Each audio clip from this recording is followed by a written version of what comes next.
MLA అభ్యర్థి పవన్ కళ్యాణ్ గారికి ballot number 4 గాజు గ్లాసు గుర్తుకు ఓటు వేసి 1,00,000 ఓట్ల మెజారిటీతో గెలిపిద్దాం. రెండు గ్లాస్ హలో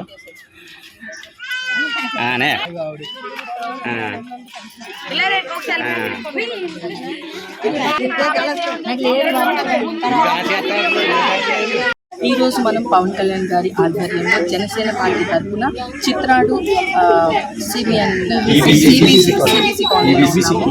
ఈబీసీ కాలనీలో ఉన్నాము. సో ఇక్కడ చాలా మంది ప్రజలందరూ కూడా ఎంతో పాజిటివ్గా ప్రజలు మనకి జనసేనకి ఓటేస్తామని చెప్తున్నారు. సో ఈ స్పందన నాకు చాలా బాగా నచ్చింది. ఇక్కడే కాదండి, మేము ఆల్రెడీ 2-3 రోజుల నుంచి చూస్తున్నాం కాబట్టి ప్రతి ఒక్కరు కూడా జనసేనకి చాలా పాజిటివ్ రెస్పాన్స్ ఇస్తున్నారు. సో అది మన గెలుపుకి తొది మెట్టు అని మనం అనుకోవచ్చు. డెఫినెట్గా జనసేన విన్ అవుతుందండి. ఈ విన్ అవ్వడమే కాకుండా మెజారిటీతో మనం విన్ అవ్వాలి అన్న ఒకే ఒక కారణంతో మేము ఇంతమంది అక్కడి నుంచి వచ్చి ప్రతి ఒక్క గడపకి తిరుగుతూ ప్రచారం చేస్తున్నాము.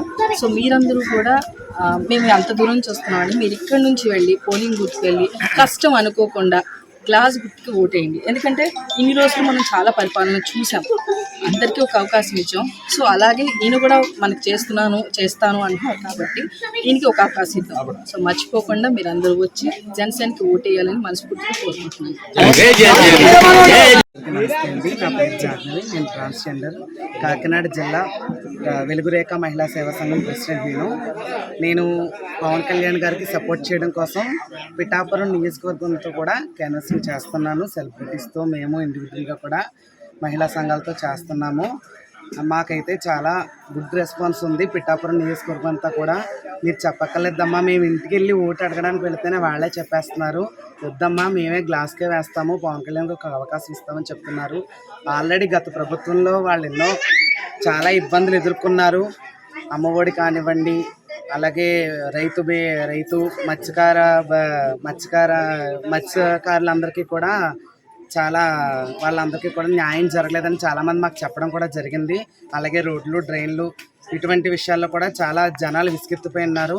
పవన్ కళ్యాణ్ గారికి ఒక అవకాశం ఇస్తానని కూడా వాళ్ళందరూ కూడా చెప్తున్నారు. అందరూ కూడా తప్పనిసరిగా 1,00,000 పైనే మెజారిటీతో పవన్ కళ్యాణ్ గెలుస్తారనే నమ్మకంతో మేమందరూ కూడా ఉన్నాము. జనాలందరూ కూడా పాజిటివ్ రెస్పాన్స్తో ఉన్నారు. చాలా థ్యాంక్ యూ. క్యాంపెయినింగ్ వచ్చారు కదండి, ప్రజల స్పందన ఏ విధంగా ఉంది? ప్రజల స్పందన అయితే చాలా బాగుందండి. ఇక్కడ ఈబీసీ కాలనీకి వచ్చాము మేము చిత్రాడలో. సో అందరూ చాలా మంచిగా రెస్పాండ్ అవుతున్నారు. మేము కంపల్సరీ జనసేనకే ఓటేస్తామని చెప్తున్నారు. ఎవరు కూడా వెనకడుగు వేయట్లేదు. వాళ్ళు ఆల్రెడీ మేము ఊర్లోకి అడుగు పెట్టగానే వాళ్ళు మాకు ఆల్రెడీ నమ్మకం ఇచ్చారనమాట. మేము అందరం ఫిక్స్ అయి ఉన్నాం, మా ఫ్యామిలీ మెంబర్స్ అందరం ఫిక్స్ అయి ఉన్నాం మేము జనసేనకే ఓటేస్తామని. సో వాళ్ళు ఇంత భరోసా ఇచ్చిన తర్వాత మాకు ఎలాంటి బాధ కలగట్లేదు. మేము ప్రచారం చేయడం కూడా చాలా హ్యాపీగా ప్రచారం చేస్తున్నాం, ఎందుకంటే వాళ్ళు ఇచ్చిన భరోసా అలాంటిది. వీళ్ళ కాన్ఫిడెన్స్ చాలా లెవెల్స్లో ఉందండి, హై లెవెల్స్లో ఉంది వీళ్ళ కాన్ఫిడెన్స్. డెఫినెట్గా పవన్ బాబుకే వేస్తారు వీళ్ళందరూ ఓటు. మాకు బాగా నమ్మకం కుదిరింది. జై జనసేన. సిటీలో గీత గారు గెలుపు ఖాయమని చెప్పి ధీమా వ్యక్తం చేస్తుంది. ఇప్పుడు స్టార్ క్యాంపెయినింగ్ మీరు చేస్తూ ఇలా చెప్తున్నారు కదా, గెలుపు మీదే అని, అంటే విజయం ఎవరు నడుస్తుంది? నేను అదే చెప్తున్నాను. నేను కొన్ని మన గ్రామాలు వెళ్ళాను, కనీసం అక్కడ మురుక్కాలువ ఉంటే మన వంగ గీత గారు కనీసం ముక్కు కూడా ఇట్లా మూసుకొని పక్క నుంచి పోయిందంట, కానీ ఆ మురుక్కాలువలు చూడలేదంట. మన జల్లూరు గ్రామంకి వెళ్తే నాకు చెప్పారు వాళ్ళు. మేము కూడా కళ్ళారా చూసాము. దాంట్లోంచే జనాలు నడుచుకుంటూ వస్తున్నారు, దాంట్లో చిన్నపిల్లలు ఆడుతూ ఉన్నారు. ఆల్రెడీ 2 ముసలి వాళ్ళు కూడా చనిపోయారు అక్కడ. కనీసం వంగ గీత గారు దేనికి స్పందించలేదు. అలాంటప్పుడు మరి వంగ గీత గారు ఏం ప్రచారం చేస్తున్నట్టు నాకు అర్థం కావట్లేదు. మేము అది ఇస్తామని చెప్పడం కాదు, ఎవరి ప్రాబ్లం ఏముందని చెప్పి ఇంటింటికి వెళ్ళి ప్రచారం చేయాలి, ఇంటింటికి వెళ్ళి ప్రాబ్లం కనుక్కోవాలి. ఇది మా పవన్ కళ్యాణ్ గారు మమ్మల్ని అందరినీ పంపించారు, హైదరాబాద్ నుంచి దూరం పిలిపించుకొచ్చి ప్రతి ఒక్కరిని ఇంటింటికి వెళ్ళి మన గురించి చెప్పండి, మన గురించి ఓటు అడగండి అని చెప్తున్నారు. కానీ ఒకప్పుడు వంగ గీత గారు ఏం చేశారు, ఆ రోడ్డు మీదకి వెళ్ళి అలా ఏసీ కార్లోంచి వెళ్ళి చూసుకుంటూ పోతూ వెళ్ళారు. ఒక్క డ్రైనేజ్ కూడా క్లీన్ లేదు, అట్లీస్ట్ ఒక స్ట్రీట్ లైట్ కూడా లేదు కొన్ని గ్రామాలకి వెళ్తే. మరి ఏం పరిపాలించారు 2 రోజుల్లో? మరి ఇప్పుడు మీరు నుంచిన రోడ్డు మీదే ఒక మట్టి రోడ్డు అనేది ఉంది. ఇప్పుడు ఇక్కడ ఉన్న ప్రజలు మీకు ఏం చెప్తున్నారు? అదే అండి, ఈ పాత పరిపాలనలో మనకేం రాలేదు కాబట్టి, మనకేం వాళ్ళు స్పందించలేదు కాబట్టి పవన్ కళ్యాణ్ గారు వస్తే మనకు అన్ని బాగుపడతాయి, మన పిల్లల భవిష్యత్తు కూడా అభివృద్ధి చెందుతుంది. కాబట్టి దయచేసి ఒక్క అవకాశం మన పవన్ కళ్యాణ్ గారికి ఇవ్వండి. మీరు ఓటర్లకు ఏం చెప్పాలనుకుంటున్నారు? డోర్ టు డోర్ తిరిగి నేను ఏం చెప్పదలుచుకోలేదు. ఎందుకంటే ఒకప్పుడు ఒక ఒక ఇంట్లో ఒక ఆడపిల్లకు ఉంటే ఎంతమంది ఆడపిల్లలు ఉన్నా 18,000 ఒక ఆడపిల్లకి ఇచ్చేవారు. కానీ ఇప్పుడు మన జనసేన పార్టీ మన పవన్ కళ్యాణ్ గారు ఇంట్లో ఎంతమంది ఆడపిల్లలు ఉంటే సంవత్సరంకి ప్రతి ఒక్క ఆడపిల్లకి 15,000 రూపాయలు ఇస్తామంటున్నారు. మన పాత పరిపాలనలో మనకి అదేం రాలేదు. ముసలి వాళ్ళకి కూడా 4,000 పెన్షన్ ఇస్తున్నారు. మన పాత పరిపాలనలో అదేం లేదు.